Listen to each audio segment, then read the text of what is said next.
Hello everyone, Assalamu alaikum. Welcome back to Amina's English World. Today we are going to learn use of let and lets. কোনো কিছু করার জন্য অনুমতি দেওয়া বা নেওয়ার জন্য আমরা ব্যবহার করব let. For example, আমাকে নিউজপেপারটি পড়তে দাও. Let me read the newspaper. আমাকে চিঠিটি লিখতে দাও. Let me write the letter. আমাকে কাজটি করতে দাও. Let me do the work.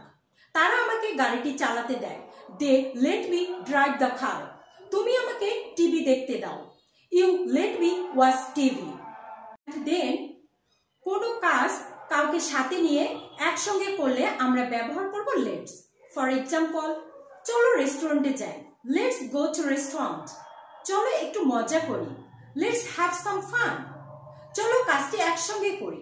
Let's do the work together. চলো এক কাপ কফি খাই. Let's have a cup of coffee. চলো হাঁটতে বের হই.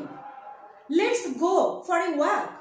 If you want to improve your English level, don't forget to follow my page. Thanks for watching.